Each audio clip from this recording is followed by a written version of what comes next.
In this tutorial, I will show you how to embed or insert Excel documentation in a Confluence page. This will be quick and easy, so make sure to follow along. First, open Confluence. You will need to open your Confluence page, or you can create one by clicking the Create button on the top right. You can choose Page right here, and as you can see, I already have a blank page over here. Just give this page a title.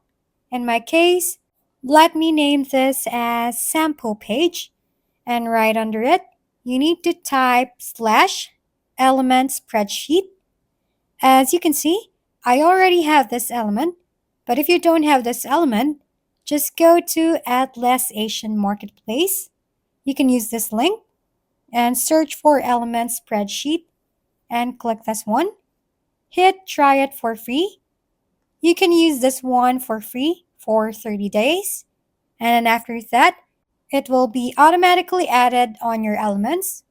On your Confluence, you might need to reload or restart your Confluence app for it to be reflected. Then going back to our page, just type in /element spreadsheet again and click this option. Over here, you can create a spreadsheet from scratch, but in our case, we will embed or insert an Excel file to our page.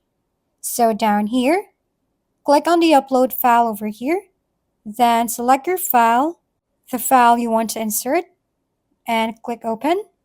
From here, click import so it can show up on your page. You will be taken to this page where you can edit your spreadsheet depending on your liking. This is almost the same navigation as Excel, so it is quite easy to edit.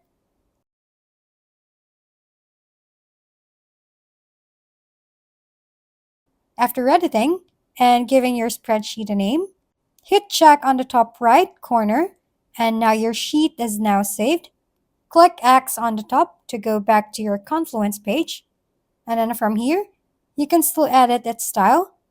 And if you think you're good to go, just hit publish right here, and there, you're done. If we've been helpful, kindly give us a thumbs up, and don't forget to hit the subscribe and bell button for more contents.